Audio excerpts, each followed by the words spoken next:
हम लोग नया चैप्टर स्टार्ट करने जा रहे हैं, इक्विलिब्रियम, और पूरी तरह से कंसेप्चुअल चैप्टर है और बहुत इंपॉर्टेंट है। इसके कंसेप्ट का ज़रूरत पड़ता है इनऑर्गेनिक में भी है, ये फिजिकल केमिस्ट्री का, लेकिन इनऑर्गेनिक में भी है और कॉम्पिटिटिव एग्जामिनेशन में भी क्वेश्चन पूछा जाता है। इसमें इतना कुछ पढ़ना है। इंट्रोडक्शन में हम लोग बात करेंगे कि इक्विलिब्रियम कहते किसे हैं, फिर बाकी ये इक्विलिब्रियम दोनों कंडीशन में होता है, फिजिकल में भी होता है और केमिकल में भी होता है, उसके बारे में डिस्कस करेंगे। फिर relation between KC and KP, ये मैथमेटिकल डिराइवेशन है, 1 मार्क्स का क्वेश्चन पूछता है इनके बीच में क्या रिलेशन है, और अगर डिराइवेशन पूछ दिया तो 2-3 नंबर का होगा। इस पे बेस्ड न्यूमेरिकल भी है, एनसीईआरटी में बहुत सारे न्यूमेरिकल्स दिए हुए हैं इस वाले पार्ट से रिलेटेड। स्टार्ट करते हैं, सीधा सीधा आ जाते हैं हम लोग अपने टॉपिक पर ही। इंट्रोडक्शन पर इक्विलिब्रियम कहते किसे हैं, ध्यान से सुनो फिर लिखवा देंगे।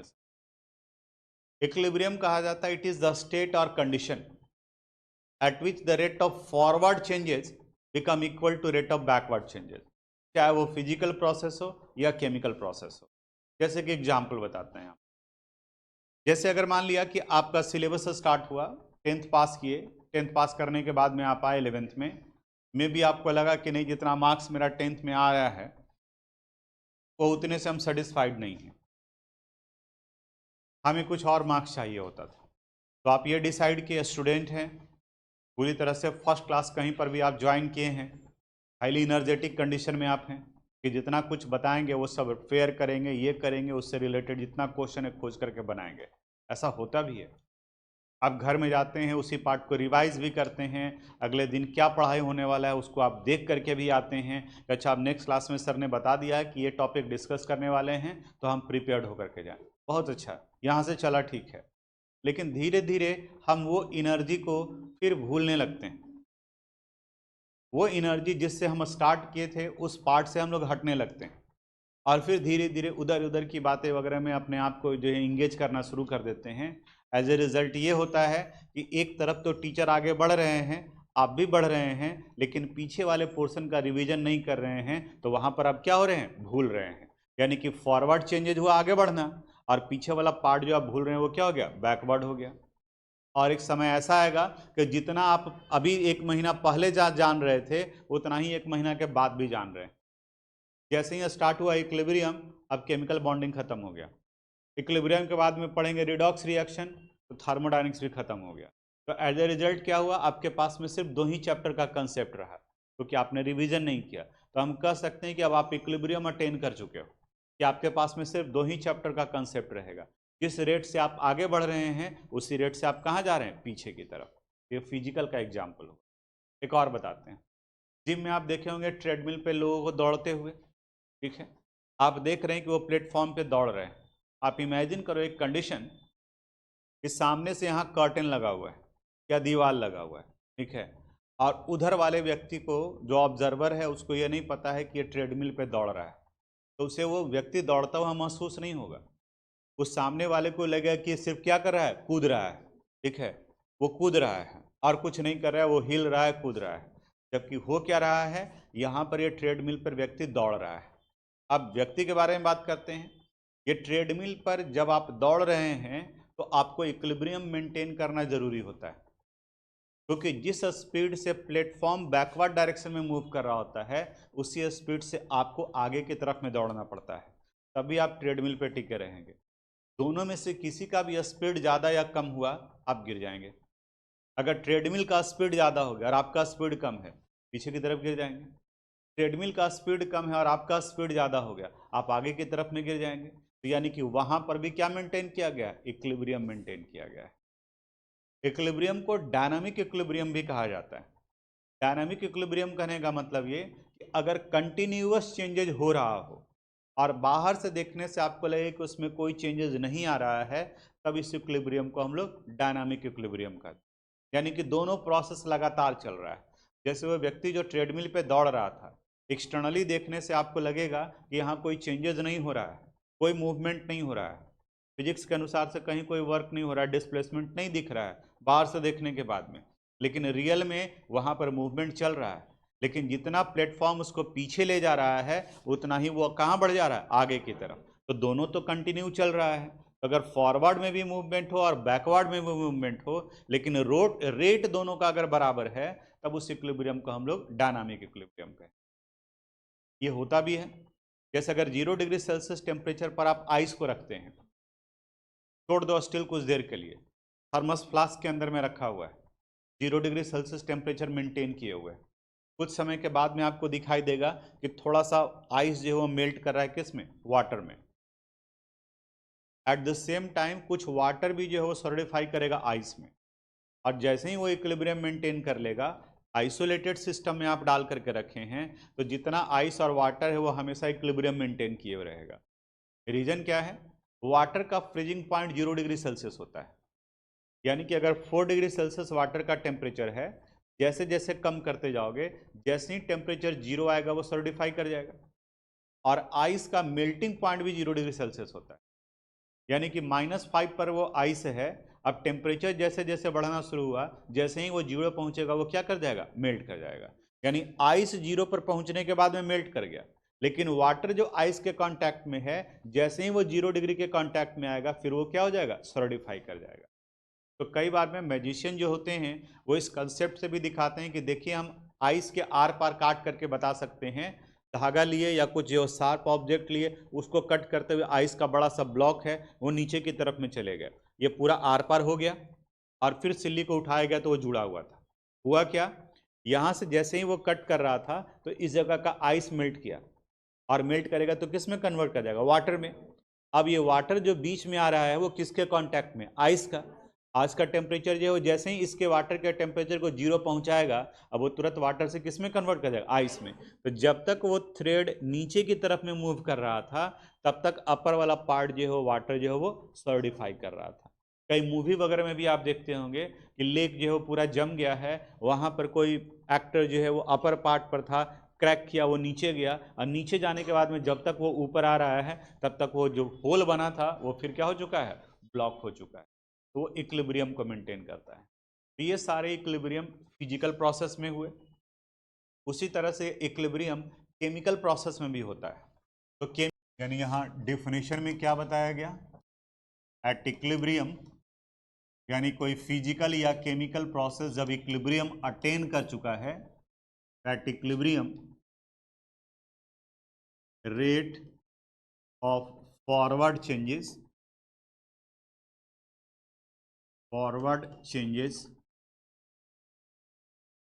become equal to rate of backward change. Backward changes, note कर लीजिए इसको।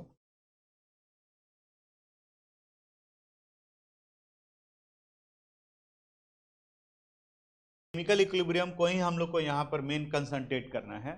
तो केमिकल इक्विलिब्रियम समझने के लिए हम लोग को केमिकल रिएक्शन का इररिवर्सिबल और रिवर्सिबल समझना होगा। Irreversible reaction, the reaction in which reactant can form product but product can not form reactant is called irreversible reaction. जैसे अगर आप कार्बन लेते हैं और इसे बर्न करते हो in the presence of oxygen, then we get carbon dioxide. अब उस कार्बन डाइऑक्साइड से फिर आप कार्बन नहीं बना सकते। पेपर आपके हाथ में, उसे जला दिए, तो जला दिए तो कार्बन डाइऑक्साइड में कन्वर्ट कर गया। अब उस कार्बन डाइऑक्साइड गैस से फिर आप पेपर नहीं बना सकते। इसका मतलब ये किस नेचर का हो गया, इररिवर्सिबल नेचर का हुआ। और अगर रिएक्टेंट प्रोडक्ट में कन्वर्ट किया और प्रोडक्ट भी रिएक्टेंट में कन्वर्ट कर रहा है, तो वो एग्जाम्पल होता है रिवर्सिबल का। जैसे अगर नाइट्रोजन है, इनका रिएक्शन कराते हैं हाइड्रोजन से, then it result the formation of ammonia NH3, balance किया हुआ है। And at the same time ammonia भी कन्वर्ट करता है किस में, नाइट्रोजन और हाइड्रोजन में। तो ये एग्जाम्पल हो गया रिवर्सिबल रिएक्शन का। फिर से दोनों के डेफिनेशन को देखो, नीचे क्लासेस में ही पढ़े होंगे आप। Reversible reaction in which reactant can convert into product and product can also convert into reactant is called reversible reaction. और जिसमें रिएक्टेंट प्रोडक्ट में कन्वर्ट कर सकता है लेकिन प्रोडक्ट रिएक्टेंट में नहीं करेगा, उन्हें इररिवर्सिबल। इररिवर्सिबल रिएक्शन को सिंगल एरो से रिप्रेजेंट किया जाता है, जबकि रिवर्सिबल रिएक्शन को डबल एरो या फिर डबल हाफ हेडेड एरो से रिप्रेजेंट किया जाता है।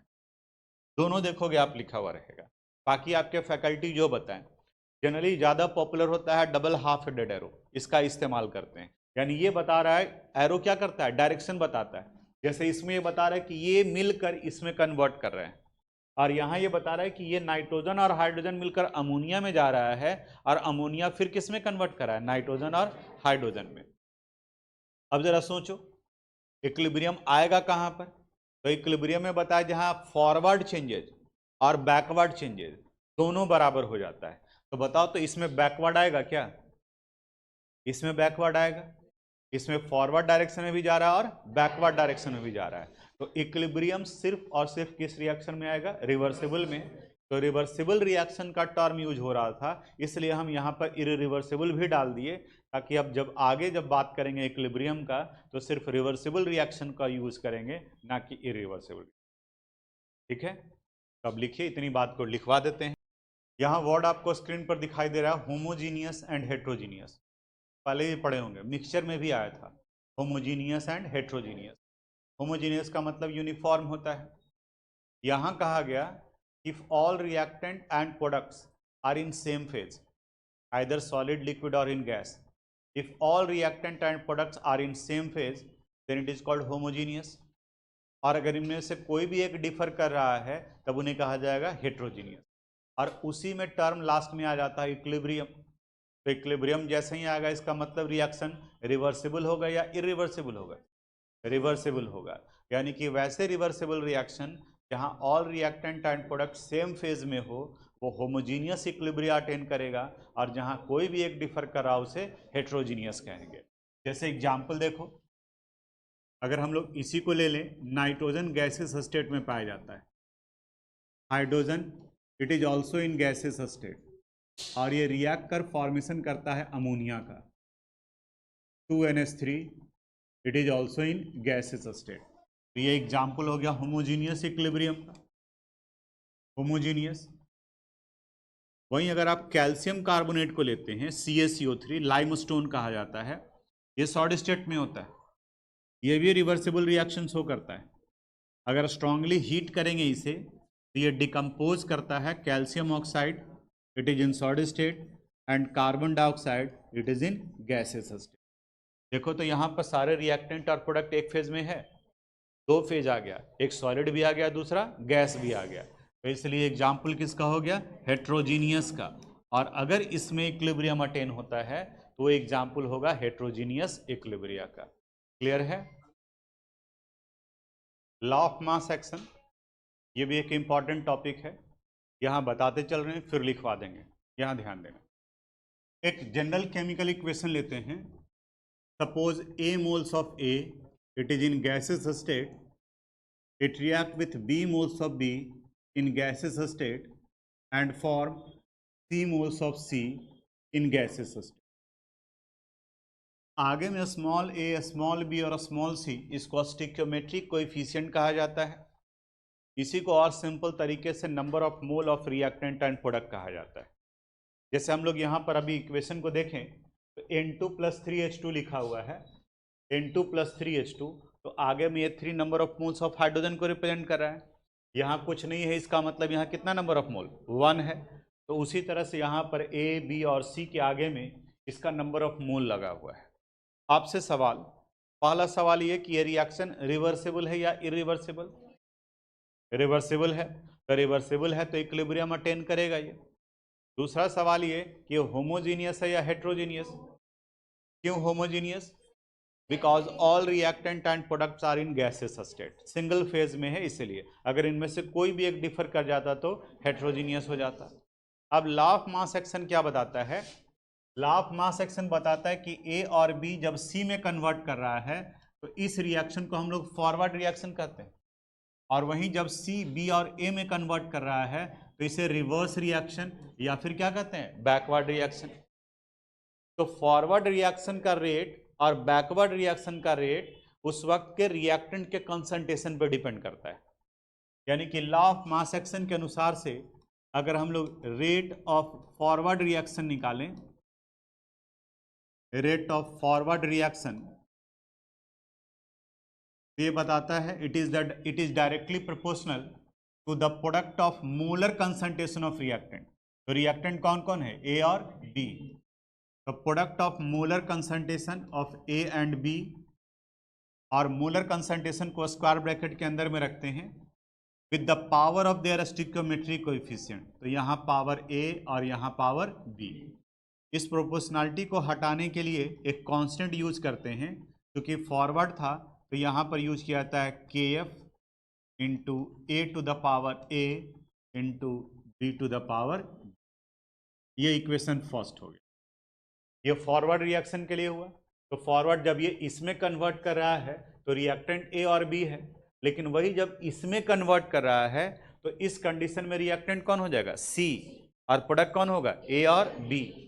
तो रेट ऑफ बैकवर्ड रिएक्शन अगर हम लोग लिखेंगे,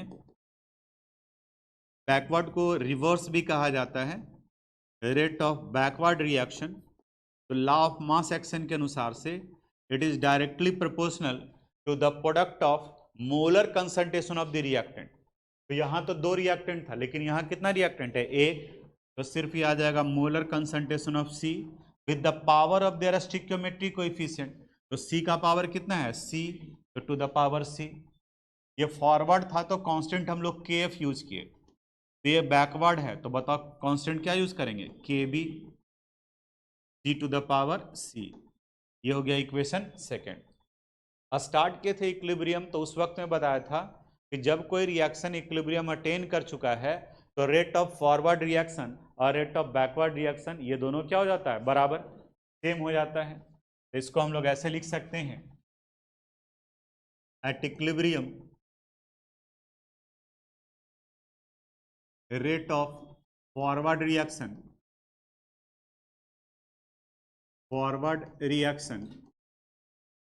become equal to rate of backward reaction, rate of backward reaction। अब फॉरवर्ड रिएक्शन में देखो, फॉरवर्ड रिएक्शन किसके बराबर था, K F into A to the power A into B to the power B. तो फॉरवर्ड रिएक्शन की जगह पे लिख सकते हैं हम लोग K F into A to the power A into B to the power B. बताओ बैकवर्ड रिएक्शन के लिए क्या लिखेंगे, K B into C to the power C.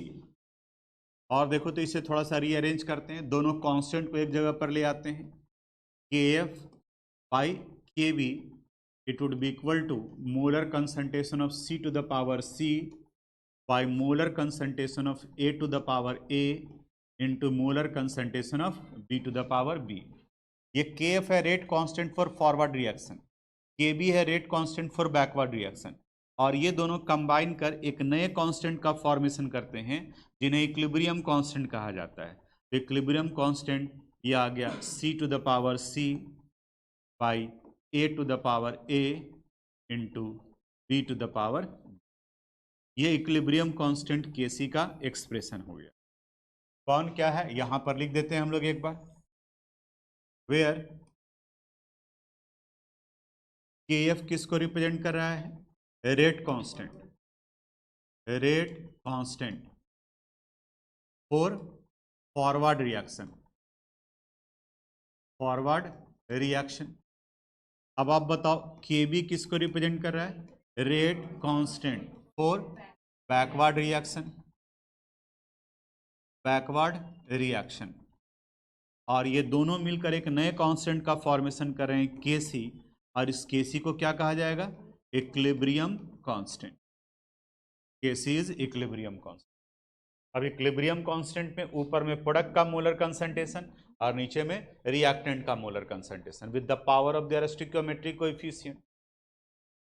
Molar concentration का मतलब मोलरिटी, याद है, सब बेसिक कंसेप्ट ऑफ केमिस्ट्री में पढ़े थे हम लोग। मोलरिटी निकालने के लिए मोल बाय वॉल्यूम यूज करते थे। तो अगर सिर्फ ये लिखा हुआ है कहीं पर ये, तो ये रिप्रेजेंट करता है हाइड्रोजन को, लेकिन अगर इसी हाइड्रोजन को आप स्क्वायर ब्रैकेट के अंदर में लिख दिए तब इन्हें कहा जाएगा मोलर कंसंट्रेशन ऑफ हाइड्रोजन। ये पूरा का मतलब स्क्वायर ब्रैकेट के अंदर में डाल दिए तो ये पूरा सेंस निकल। जैसे अगर कोई कह रहा है कि the molar concentration of ammonia is 2.5 मोल पर लीटर। तो ये पूरा जो molar concentration of ammonia is 2.5 मोल पर लीटर लिखना है, तो उसकी बजाय हम लोग लिख देंगे NH3 को किस में, स्क्वायर ब्रैकेट में इज 2.5 मोल पर लीटर। प्रोनाउंसिएशन क्या हो जाएगा, the molar concentration of ammonia is 2.5 मोल पर लीटर या 2.5 मोलर, क्योंकि मोल पर लीटर को ही मोलरिटी यानी कि मोलर कहा जाता है। तो ये इसका मतलब यानी मतलब समझ में आया, लिखवा देते हैं। लिखो topic law of mass action. Law of mass action लिखो। जैसे अगर हम लोग एक ये इक्वेशन लेते हैं, hydrogen it is in gaseous state react with iodine, मान लें कि ये भी गैस है, and form hydrogen iodide 2HI in gaseous state. Iodine room temperature पे सॉलिड में होता है, लेकिन रिएक्शन में कई जगह पर जैसे आप H2O देखते हो, तो H2O रूम टेम्परेचर पर लिक्विड फॉर्म में होता है, लेकिन H2O तीनों फॉर्म में एग्जिस्ट करता है। जैसे किसी सब्सटेंस को आप हाइड्रोकार्बन को बर्न कर रहे हैं, तो वहाँ जो H2O बनता है वो लिक्विड फॉर्म में नहीं होता है, वो गैसेस फॉर्म में होता है। क्योंकि अगर लिक्विड फॉर्म में होता तो आप LPG बर्न कर रहे हैं तो सारा का सारा किचन पानी से ही भर जाता, कार्बन डाइऑक्साइड और वाटर बनता तो, लेकिन वहाँ वाटर जो बन रहा है वो किस फॉर्म में बन रहा है, गैसियस फॉर्म में बन रहा है। तो इक्वेशन में जो स्टेट दिया हुआ है उसको लेके चलना है। अभी मान के चलो कि I2 दिया हुआ है किस स्टेट में, गैसेस। अब इसके लिए एक्सप्रेशन लिखेंगे हम लोग Kc का, ऊपर में प्रोडक्ट को रखते हैं। बताओ तो प्रोडक्ट क्या है, HI। तो यहाँ HI और टू द पावर क्या लिखेंगे 2 divided by molar concentration of hydrogen into molar concentration of iodine. ये इक्विलिब्रियम कांस्टेंट Kc का एक्सप्रेशन हो गया।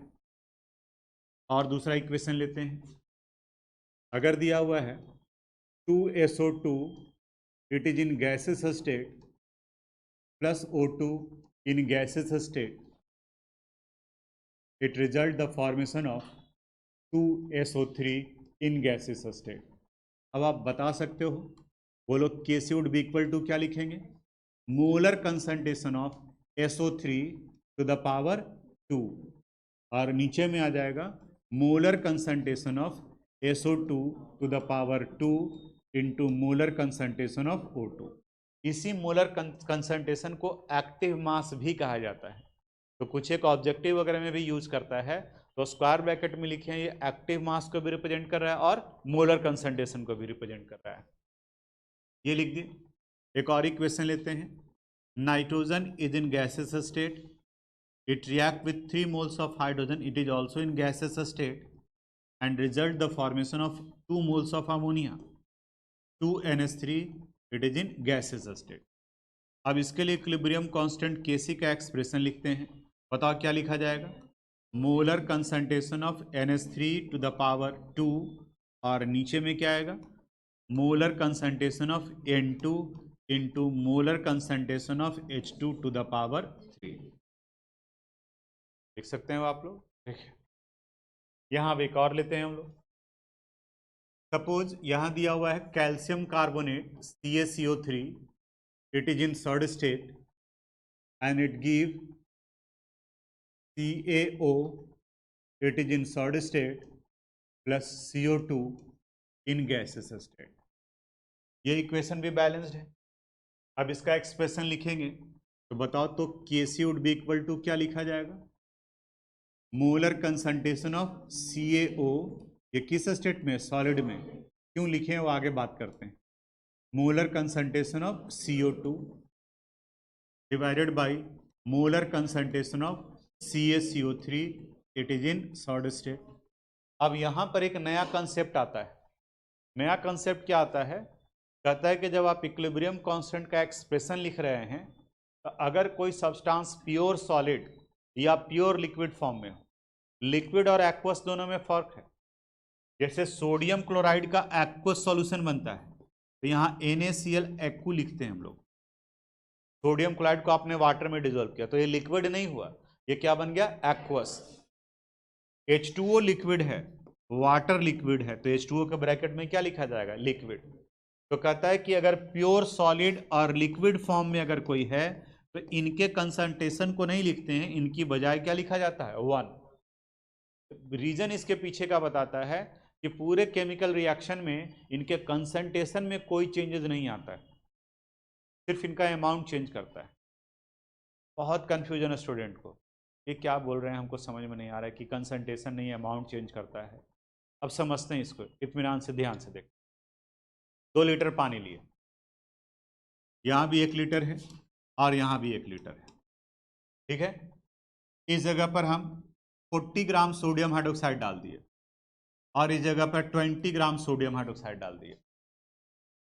40 ग्राम NaOH का मोलर मास भी 40 है, तो 40 ग्राम कहने का मतलब 1 मोल और यहाँ कहने का मतलब हाफ मोल।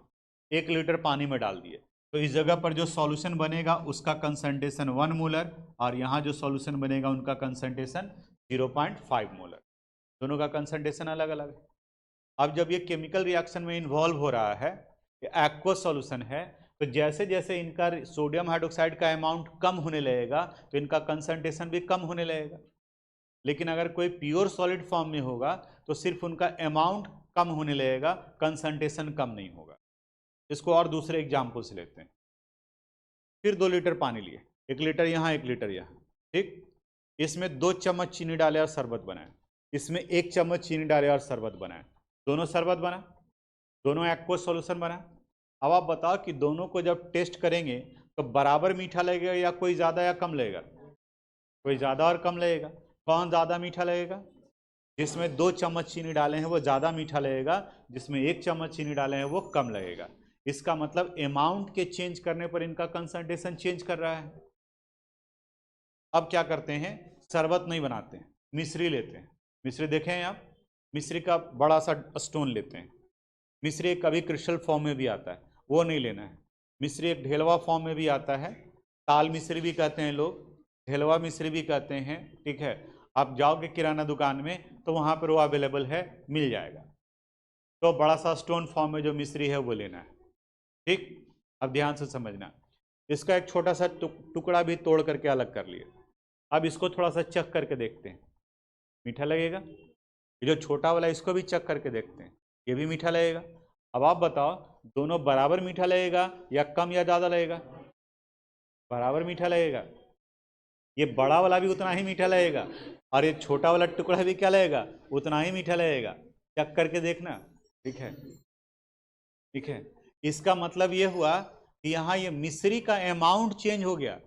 यहाँ ये आपका 250 ग्राम का था और यहाँ ये 20 ग्राम का है, लेकिन दोनों का स्वीटनेस वैल्यू यानी कि कंसंट्रेशन क्या है? सेम है। यानी कि केमिकल रिएक्शन में ये 200 ग्राम घटते घटते घटते घटते 20 ग्राम तक भी पहुंच गया, फिर भी इनका कंसंट्रेशन चेंज नहीं करेगा। लेकिन जब शरबत बना दिए हैं, जब आप एक्वस सॉल्यूशन बना दिए हैं, तो जब अमाउंट चेंज करेगा तो इनका कंसंट्रेशन भी क्या होगा? चेंज करेगा।